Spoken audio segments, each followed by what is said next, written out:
for divorcing my husband after catching him in bed with our married neighbor and exposing her to her husband? This is such a complicated mess. And even though I've made my decisions, I can't help but second-guess myself.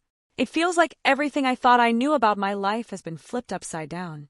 But I'll start from the beginning, and maybe someone out there will understand what I'm going through. I, 34F, have been married to my husband, 36M, for 7 years. We have an 8-year-old autistic son, who is the center of our world. Raising him hasn't always been easy. Between managing therapies, school meetings, and the constant need for routine, it can be overwhelming. But I thought we were handling it together like we were a team. Sure, we had our ups and downs, what couple doesn't? But I believe that we share the same goals and we're in this for the long haul. Our neighborhood is a small, tight-knit community where everyone knows each other's names. It's the kind of place where people bring casseroles to new families and organize summer barbecues on the block. Our next-door neighbors, Emily, 32F, and Dave, 35M, moved in about 3 years ago and they fit right in. Emily and I would chat when we bumped into each other outside, and our kids played together sometimes, which was great because it meant my son had a friend nearby. Our husbands would occasionally hang out, usually over beers in the backyard, or they'd watch a game on TV. I thought it was nice that they were all friendly, neighbors looking out for each other and all that. At first, it seemed harmless enough that my husband and Emily were getting along well. They'd joke around during neighborhood gatherings or share funny stories about their kids. But then, over the past few months, I noticed a shift, something subtle but unsettling. My husband became more secretive with his phone, always turning the screen away from me when he got a message, or claiming he needed to take a call outside for privacy. When I asked about it, he'd laugh it off, saying it was work-related, and I didn't press further. After all, trust is important in a marriage, right? But then there were other things too. Small, seemingly innocuous changes that started adding up. He'd go out for random walks after dinner, saying he needed to clear his head, even though that was never his routine before. He started offering to run errands, like picking up milk or dropping off packages, things he used to leave to me. At first, I appreciated the extra help, but after a while, it felt like he was always finding an excuse to be out of the house. And more often than not, those errands seemed to coincide with times when Emily was also out on a walk or popping out to the store. I'd see them chatting in passing, but whenever I asked my husband about it, he'd just say something like, "Yeah, I ran into Emily while I was out. She was just walking her dog."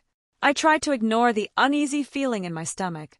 I mean, I didn't want to be that paranoid wife who suspects every little thing. We were going through a lot of stress, and I told myself that maybe he just needed a break, a little space to breathe. But in hindsight, I wish I had trusted my instincts sooner. The day everything fell apart started like any other. It was a Thursday, and I had a full schedule at work, plus a meeting with my boss that I'd been dreading.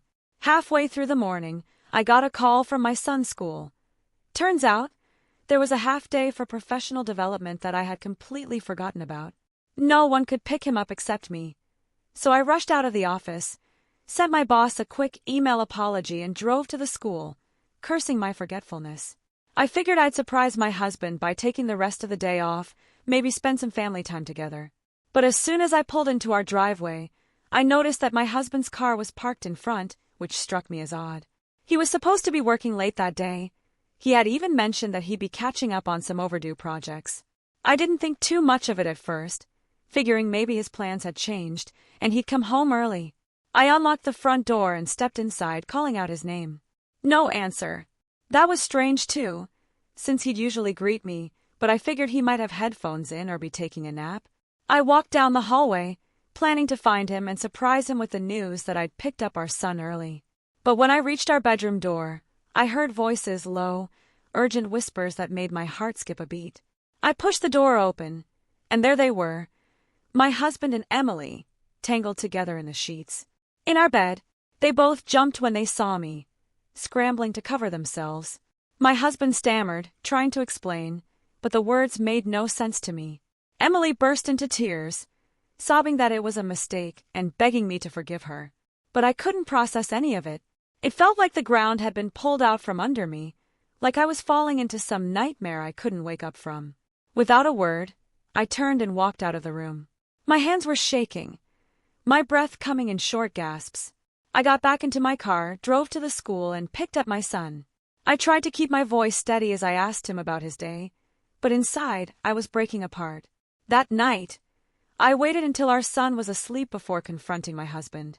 He sat on the edge of our bed, the same bed where I'd found them, looking more defeated than I'd ever seen him. He confessed everything. How the affair had started months ago, how he and Emily had gotten close because they were both feeling stressed, how it was a stupid mistake that had spiraled out of control. He kept saying he was sorry, that he loved me, that he never meant for any of this to happen. He even begged me to go to couples therapy, said he'd do anything if I just give him another chance. But all I could see was that moment in the bedroom, the look of panic on his face when I caught him. How could I trust him again after that? How could I believe that this was just some impulsive mistake when they'd been lying to me for months? I didn't have the words to explain the depth of my betrayal, so I just told him that I needed space and walked out of the room. Over the next few days, I tried to hold it together for our son's sake, but inside I was falling apart. I couldn't sleep. I couldn't eat. The image of them together played over and over in my head, taunting me. My husband kept texting me, leaving notes on the kitchen counter, begging me to talk to him, but I ignored them all. I needed time to think, to figure out what to do next. But then there was Emily's husband, Dave. He had no idea. I saw him outside, watering his lawn, waving at me like everything was normal, and my heart ached for him. He deserved to know the truth, even if it hurt. I remembered how blindsided I'd felt, how I wished someone had warned me before my whole world came crashing down. So the next day, when I saw Emily drive off to run errands, I went over to their house.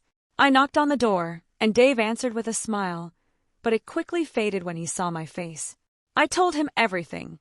I showed him the text I'd found on my husband's phone, the photos, the proof that I'd been collecting since that awful day. Dave stood there in silence, his face growing pale as he pieced together what I was saying. When I finished, he just whispered, "Thank you for telling me," before closing the door softly behind him. Later that night, all hell broke loose. My husband came storming into the house, his face red with anger. He demanded to know why I'd told Dave, saying that I should have kept things between us for the sake of our son, that I'd made things so much worse by dragging the neighbors into it. He shouted about how I destroyed any chance of reconciliation by humiliating him in front of the whole neighborhood. I stood my ground, telling him that he was the one who had betrayed our marriage, that he had no right to tell me how I should react to being cheated on. "You did this, not me," I said, my voice shaking. "I told the truth. I won't cover up your mistakes just because it's inconvenient for you." It wasn't long before Emily showed up too, banging on our door, her eyes wild and puffy from crying. She started yelling at me, saying that I had no right to interfere in her marriage, that I'd ruined her life, that Dave was talking about leaving her because of me. She kept insisting that it wasn't serious, that they had just gotten carried away and that I was blowing things out of proportion. By then, I was done with their excuses. I told her that if she hadn't wanted her life ruined, she shouldn't have been sleeping with my husband. She called me a vindictive bitch, and I just shut the door in her face. In the days that followed, the fallout spread like wildfire. Our small neighborhood, which had always been so close-knit, was suddenly full of whispers and sideways glances. Mutual friends who I thought would support me instead told me I'd taken things too far by telling Dave. They said I should have kept the affair private, that it was my duty to work things out for the sake of our son, that divorcing my husband was selfish and would only hurt our child in the long run. But I couldn't make them understand that there was no fixing what had been broken, no going back to how things were before. And so I filed for divorce. I knew it would be a long, messy process, but staying with a man who could betray me like that, who could lie to my face for months while sleeping with our neighbor in our home, was out of the question. Dave, too, is seriously considering leaving Emily. He came over one night to thank me again, said that I'd done the right thing even if it had ripped his life apart. He deserves better than to live in the dark. Now it's just me and my son trying to find a new normal. My husband still sends me messages, pleading for another chance, but I've stopped reading them. Emily's moved out of their house, staying with her sister a few towns over. And me? I'm trying to pick up the pieces of my life, knowing that I'll never be the same, but hoping that one day I'll find peace again. So, AITAH for divorcing my husband and telling Emily's husband about their affair? Maybe some people think I should have handled it differently, but I did what I thought was right. I couldn't stay silent, and I couldn't stay married to someone who broke my trust in the worst possible way. Story 2. AITAH for not letting my sister's boyfriend move into my house after he was kicked out of their apartment. I, 28F, recently bought my first house, which was a huge milestone for me. I've been saving up for years, working 2 jobs to make it happen, and I finally have a small place that I can call my own. It's a cozy 2-bedroom cottage-style house, nothing fancy, but it's perfect for me. The second bedroom is set up as a home office, which I use since I'm working from home most of the time. I have a younger sister, Jessica, 24F, who has always had a bit of a chaotic life. She's the type to jump from one job to another, constantly switching majors in college, and always dating guys who seem to come with a lot of baggage. Her current boyfriend, Mike, 26M, is no exception. He's been with her for about a year, and while he's polite enough, he's always struck me as the kind of guy who never has his act together. He has a history of quitting jobs as soon as they become too stressful and has never managed to keep an apartment for more than a few months. Jessica and Mike were living together in a small apartment until a few weeks ago, when they had a huge fight and Mike was kicked out. I don't know all the details, but from what I've gathered, it involved a lot of yelling, broken dishes, and Mike refusing to pay rent because he thought Jessica was spending too much on things like groceries and bills. They went back and forth until the landlord got involved, and Mike ended up having to leave. So, a few days after the blow-up, Jessica showed up at my door with Mike in tow, looking like a mess. She started explaining that Mike had nowhere to go and asked if he could crash at my place for just a few weeks while he figured things out. She emphasized that it would be temporary, that he'd stay out of my way, and that he just needed a chance to get back on his feet. I immediately felt uneasy about the whole thing. My house is my safe space, the first real place that's been mine alone, and I wasn't comfortable with the idea of having a near stranger living with me, especially not someone as unreliable as Mike. Plus, my home office is pretty much essential for my work, and I didn't see how it would work for him to stay there. I told Jessica that I understood her situation, but that I wasn't comfortable having Mike move in. I offered to help them look for a short-term rental or even chip in for a cheap motel for a week or so, but Jessica wasn't having it. She insisted that I was being selfish, that I had plenty of space, and that I owed her since she had let me crash at her place for a few weeks when I first moved to the city after college, which, for the record, was almost 6 years ago, and she had actually offered without me even asking. Mike stood there looking awkward while Jessica kept pushing, saying things like, "You don't even use the second bedroom all the time. It's just a desk and a chair, and he's my boyfriend. Don't you want to help him out?" She even tried to guilt me by bringing up our parents, saying they would be disappointed in me for turning my back on family when she needed help. That hurt, but I stood my ground, telling her that this was my decision and that I just didn't feel comfortable with the arrangement. Jessica stormed off, and Mike mumbled some kind of apology before following her. I thought that would be the end of it, but the next day I started getting texts from some of our mutual friends, saying that Jessica was upset with me and thought I was being unreasonable. According to her, I was letting my new fancy house go to my head and acting like I was too good to help her out. I tried to explain my side, but it felt like everyone had already made up their minds that I was in the wrong. Some of them pointed out that Mike really had nowhere else to go, and that I could have made room if I'd just been a little more flexible. One even suggested that I let him sleep on the couch if I didn't want him in the office, but that just seemed like an even worse idea. Imagine having someone in your living room 24/7 when you're trying to work from home. The whole thing has spiraled way beyond what I expected. Jessica hasn't spoken to me since that day, except to send a few passive-aggressive texts about how families should support each other. And it's not like I don't want to support her. I'd be more than happy to have her stay with me if she needed it. But having Mike around, especially after hearing about their blow-up, just feels like asking for trouble. To make matters worse, our parents called me last week to get my side of the story, and while they were more understanding, they still think I should consider letting Mike stay for Jessica's sake. They don't really know Mike that well, and they've only heard Jessica's version of the story, so they don't understand why I'm so against it. I tried to explain how uncomfortable the whole situation made me, but I could tell they weren't entirely convinced. Now I'm stuck feeling like the bad guy, even though I was just trying to set a boundary in my own home. It's been over 2 weeks now, and I'm starting to feel like maybe I should have handled it differently. Maybe I should have let Mike stay on the condition that he'd help out around the house, or set a firm deadline for when he'd have to leave. But then I think about what it would be like to have him hanging around, knowing how unpredictable he is, and I still feel like I made the right choice for my own peace of mind. Jessica and Mike ended up staying with one of Mike's friends in a pretty rundown apartment, and I heard from a mutual friend that they're barely scraping by. I do feel bad about that, but it's hard to know if I really should have sacrificed my own comfort and stability for their situation, especially since it's mostly a mess of their own making. So, Reddit, AITAH for not letting my sister's boyfriend move into my house, even when he had nowhere else to go. Should I have been more willing to compromise? Or was it fair to prioritize my own space and peace of mind? Story 3. AITAH for not paying for my daughter's wedding because she didn't invite my husband? Alright, this is a tough one, but I need some outside perspective. I, 48F, have a daughter, Melissa, 24F, from my first marriage. Her father and I divorced when she was 10, and I got remarried to my current husband, Tom, 52M, when she was 14. Tom and I have been married for almost 10 years now, and I'm very happy with him. He's a kind and loving man, and we've built a solid life together. Melissa, however, never warmed up to Tom. I did my best to make the transition smooth, but I knew it was hard for her. She would act cold towards him, even when he tried to include her in activities and be supportive of her interests. I never forced them to have a close relationship, but I made it clear that he was an important part of my life.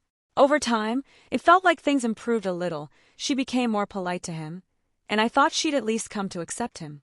Now, Melissa is engaged to her fiancé, Jake, 26M. They've been together for 3 years, and we've always gotten along. When she announced the engagement, I was thrilled for her. She talked about wanting a beautiful wedding, and I told her that I would help her with the expenses. I'm not rich, but I'd been saving up for this, hoping to give her the wedding she'd always dreamed of. Fast forward a few months, and Melissa's deep into wedding planning. She's talking about venues, dresses, guest lists, all the usual. She hadn't mentioned Tom much, and I didn't think much of it, figuring he'd be treated like any other family member. But then, one evening, she came over to my house to finalize the guest list and mentioned casually, "Oh, by the way, I'm not inviting Tom to the wedding." I was stunned. I asked her what she meant, and she just shrugged, saying, "I want my wedding to be comfortable, and I don't really think of him as part of my family. I hope you understand." She said she wasn't trying to hurt me, but that she felt like her wedding should be about celebrating with the people she's closest to, and Tom isn't one of those people. I tried to keep calm, but I told her that Tom has been a part of my life for almost a decade, and that while I understand he isn't her biological father, he's my husband and has supported me through so much. I explained that it would be hurtful and disrespectful to exclude him, especially when I'd been planning to help pay for the wedding. Melissa just shrugged again, saying, "I'm sorry, Mom, but it's my wedding, and I get to choose who's there. I'm sure Tom will understand." I told her I wasn't sure that I would pay for a wedding that deliberately excluded my husband. Melissa looked shocked and then angry, accusing me of trying to control her wedding. She said that if I cared about her happiness, I wouldn't make such a big deal about one person not being invited. I tried to explain that it wasn't just about Tom not being invited. It was the fact that she didn't consider him enough of a family member to include, even though he's been a part of my life for so long. She snapped that Tom had never been a real dad to her, and that she wanted her real family there. The conversation got pretty heated, and Melissa ended up storming out, telling me that she'd figure out a way to pay for the wedding herself if I wouldn't support her. I was left feeling heartbroken and conflicted. I want to support my daughter, but I also feel like she's being incredibly unfair to Tom, who has never treated her poorly and always tried to make her feel included. A few days later, I tried to reach out to her again, hoping we could find some kind of compromise. I suggested that if she wasn't comfortable with Tom being there for the entire event, maybe he could just attend the ceremony. But she refused, saying it would make her uncomfortable on her big day. I spoke to Tom about it, and he's been supportive of whatever decision I make. He told me that he understands if I want to pay for the wedding and that he doesn't want to come between me and my daughter. But I can tell he's hurt by the whole thing. He's put in so much effort to be kind to her over the years, and now he's being treated like he's not even part of the family. Since then, the situation has blown up. Melissa told her fiancé and his parents about what happened, and they think I'm being petty and using my financial support to control her wedding decisions.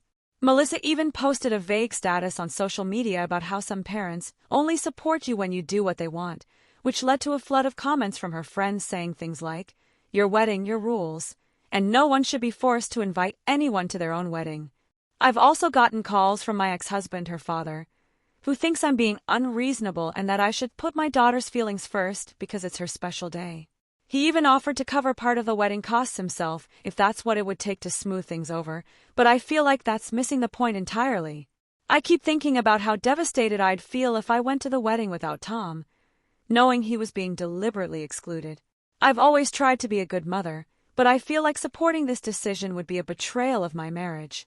I just don't know if I'm handling this the right way. So, Reddit, AITAH for refusing to pay for my daughter's wedding after she excluded my husband from the guest list? Should I just suck it up for the sake of keeping the peace? Or do I have a right to stand by my husband on this?